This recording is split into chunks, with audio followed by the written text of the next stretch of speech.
12월 29일입니다. 목요일입니다. 새벽 예배 나오신 우리 성도님들을 환영합니다. 내일 모레 31일 날 토요일입니다.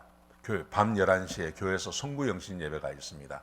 11시에 모입니다. 한 해를 보내고 새해를 맞는 그 마지막 시간과 첫 시간을 하나님께 예배로 드리는 것은 매우 중요한 시간이라고 생각합니다. 빠짐없이 오셔서 예배 드리시기를 축복합니다. 자, 말씀 나누기 전에 공동기도 제목으로 기도하는 시간 갖도록 하겠습니다. 기도하시겠습니다. 홍석화 집사의 암을 치료해 주십시오. 배옥준 집사의 뇌졸중을 치료해 주십시오. 언어가 회복되고 오른쪽 팔다리에 힘이 생겨나도록 해 주십시오. 곽한나 집사를 치료해 주십시오. 권하자 집사가 다시 걷도록 해 주십시오. 이승학 성도의 뇌종양 치료가 잘 되게 해 주십시오. 권현민 형제를 치료해 주십시오. 김에브라임 형제가 이 신장 이식을 속히 받도록 해 주십시오. 김시 집사의 뇌종양 치료가 잘 되게 해 주십시오. 김수진 집사의 항암 치료가 잘 되게 해 주십시오. 우한 폐렴으로부터 우리를 지켜 주십시오. 예수님의 이름으로 기도합니다. 아멘. 아멘. 오늘 본문의 말씀은 전도서 10장 12절에서 20절까지 말씀입니다. 우매함의 대가, 사람이 우매하면 그것에 대한 반드시 대가를 치른다는 말씀을 함께 나누기를 원합니다. 오늘 본문에 보시면 그 우매자의 운명에 대해서 이야기를 합니다. 지혜가 없는 사람들은 어떤 일을 당하는지에 대한 이야기를 합니다. 자, 먼저 지혜자에 대해서 말을 합니다. 지혜로운 사람은 그 말을 아주 은혜롭게 한다는 것입니다.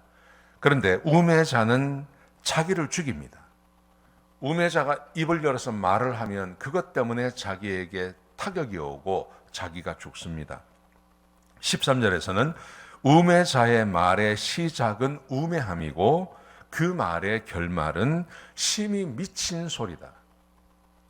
우매한 말로 이 말을 시작했다가 결국은 미친 말로, 심히 미친 말로 그 말을 끝낸다는 겁니다. 그래서 자기를 죽이는 말이라고 말을 합니다. 14절에서는 이렇게 말을 합니다. 우매자는 심히 많은 말을 합니다. 그러나 사람은 미래를 알 수 없기 때문에, 미래를 알 수 없는 것이 사람이기 때문에 그렇게 많은 말을 해서는 안 되는데 우매자는 많은 말을 합니다. 그러면서 15절에 보시면 우매자의 수고는 자기를 피곤하게 만들고 그리고 다른 사람에게도 해를 끼칩니다. 이게 우매자입니다. 사랑하시는 성도 여러분, 성경에서 지혜자와 우매자를 나눌 때 지혜자는 머리가 좋다든지 상황 파악을 잘한다는 말이 아닙니다. 지혜자는 하나님의 말씀을 믿고 그 말씀을 믿는 사람입니다.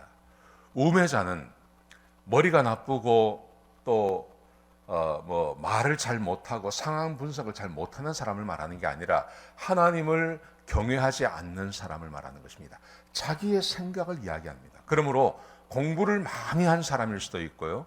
세상의 이치를 잘 아는 사람일 수도 있습니다. 그런데 하나님을 경외하지 않는 세상의 지식을 가지고 많은 말을 하는 것, 사람이 아무리 많은 지식을 갖고 있다 하더라도 미래를 어떻게 알 수 있겠습니까? 미래 모릅니다.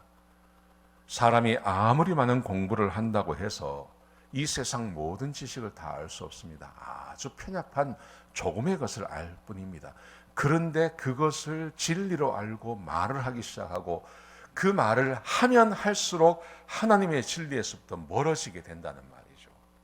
그게 사람의 우매함을 말하는 것입니다. 자, 보십시오. 그러면서 한 예를 들었습니다. 16절에 보시면 어떤 예를 드냐 하면 왕은 어리석고 대신들은 아침부터 잔치하는 나라는 화가 있을 것이다. 왕은 어리고 대신들은 아침부터 잔치하는 나라는 화가 있을 것이다. 왕이 어리기 때문에 대신들이 마음대로 할 수 있습니다. 그래서 대신들이라는 것이 얼마나 많이 공부를 한 사람이겠습니까? 또 권세를 가지고 있는 사람들 아니겠습니까? 이 사람들이 아침부터 잔치를 하고 자기를 즐겁게 하면 그 나라는 화가 있을 거다. 그렇게 말씀을 하십니다. 또 보시면요, 우매하기 때문에 게으르고 우매하기 때문에 손을 놓고 있으면 그러면 집에 물이 새고 석가래가 내려앉는다고 이야기하죠. 사랑하시는 성도 여러분, 성경은 우리에게 생각만 하라고 말하지 않습니다. 말만 하라고도 말하지 않습니다. 하나님이 우리 가운데 함께 하시기 때문에 그러므로 행동하라고 말씀하시고 움직이라고 말씀하십니다. 여러분, 지혜라는 것은 하나님의 진리의 말씀을 믿는 것입니다. 진리의 말씀을 믿기 때문에 그 믿음대로 사는 걸 말하는 거죠. 그러면 하나님께서 우리에게 꼭 필요한 것들을 공급해 주십니다. 그런데 이 세상에서 하나님의 진리를 믿지 않습니다. 하나님의 말씀을 믿지 않는 사람들은 이 세상의 진리가 무엇인지 알지 못하기 때문에 굉장히 바쁘게 살거나 아니면 굉장히 나태하게 살 가능성이 많은 거죠. 여러분, 우매함의 대가, 그 우매함의 대가는 반드시 대가를 치른다는 것을 기억하셨으면 좋겠습니다. 하나님의 말씀을 믿고 그 진리를 따라 사시는 하루하루가 되시기를 주의 이름으로 축복합니다. 기도하시겠습니다. 하나님, 우매자가 되지 않게 하시고 지혜자가 되게 하여 주옵소서. 하나님의 진리의 말씀을 믿고 그 말씀을 따라 사는 하나님의 백성들이 되게 축복하여 주시옵소서. 주님 감사합니다. 예수님의 귀하신 이름으로 기도드렸습니다. 아멘.